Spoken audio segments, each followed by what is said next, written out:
It's blooming in our garden. It's something that I grew from seed. No, not this. I'm just kind of waving Wendy's iPhone around so you can see what's going on. I think in a few days I'll do a full garden tour. It's going to be a long video.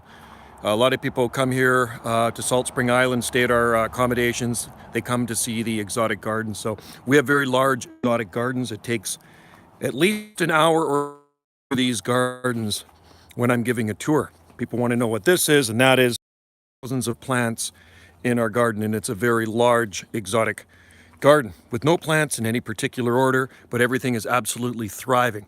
All right, so early morning right now, and I'm going to show you a Heteromeles arbustifolia in bloom, which is absolutely gorgeous.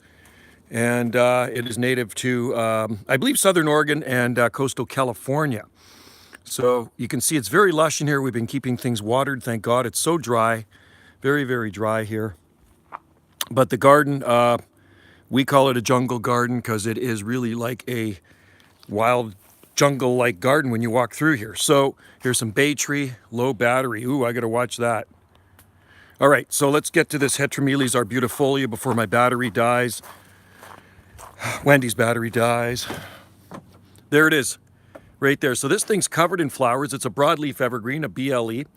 I grew it over 30 years ago, actually before I moved here. And when I had my nursery on the mainland, my little palm nursery, this came up in one of the seed flats of Washingtonia flifera. I grew about 1,500 Washingtonia flifera, grew lots of stuff, lots of palms. And this thing came up in the seed flat. I wasn't really sure what it was. It's the seed I brought in from California. I thought it was an arbutus at first. You know, looking at the leaves, they're kind of arbutus-like, but smaller. They are serrated along the edges, if you can see that. So bees love them, and butterflies love this tree. It's very drought tolerant. It's growing in with lots of palms. There's so many palm trees in here. Eucalyptus, those are the ones that were cut down. I have to cut those back again because they're growing like weeds. There's the flowers. They do have some fragrance. It's okay fragrance. And it's more all show. And well, it is go. I was going to say no go, but in the fall, it does have the red berries on it. The birds love to eat, the robins and whatever other birds that are around here. So that's what it is, a Heteromeles arbustifolia or a Toyon tree. And if you can find them, they're not common this far north. Put one in your garden. You will be happy that you did. So anyway, we got a nice sunrise coming up right now. You can see it right there coming in through the exotic garden. So when I have more time, I will do a full garden tour for you, and I'll start from one end, go to the other. But right now it's been so busy with accommodation guests. I don't like to invade their space. That's the thing. We don't want to invade their space. They like their privacy. So this is one of the accommodations here, and this is where they hang out. And we may as well show you the tree fern while we're down here. Lots of kumquats coming.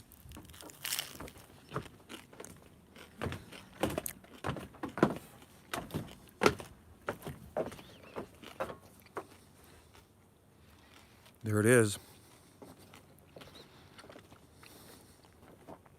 This southern magnolia. There's one I grew from seed years ago, growing up by the dogwood. There's pretty big palms in there too. The timber bamboo is shooting like crazy as well. Look at the canes on there, 25-foot tall canes. They're hard to see, but they're shooting up through the bamboo. That's a bamboo forest in there.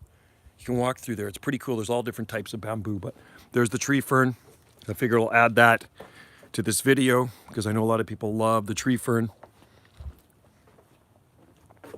It's a beauty, isn't it? Isn't that awesome? Getting closer to 30 years in the ground now and thriving. So that's the way things are growing here on Salt Spring Island in this garden. Winter really didn't have an effect on anything. I just cut that eucalyptus yesterday. I cut the top off of it. That's gunnii. There's caibiensis in there. There are other eucalyptus. There's that's Araucaria angustifolia. I had another one in there. Stupid me, I moved it and it died.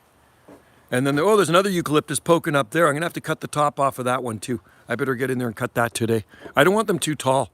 The problem is they get out of hand here, eucalyptus trees. Colder climates are gonna freeze back and die, but here they just keep on growing. show you what I mean. Cut them down and they grow back. Look at the stump on that one. It's huge. And same with the other one down there. So the other ones I've killed. I don't think there's any more growth coming off of them. I hope not. I've pulled all the growth off of them. I don't want them to grow. I think when I take my chainsaw, I'm going to cut those ones. They're right up against the palm trunk. So I'm going to cut them a little bit more, cut them back. All right, guys. Thanks for watching. And try one of these in your own garden if you live in a similar growing zone to us here on Salt Spring Island.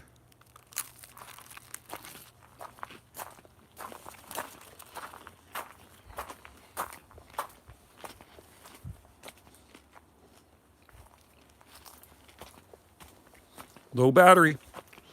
I gotta go plug this baby in.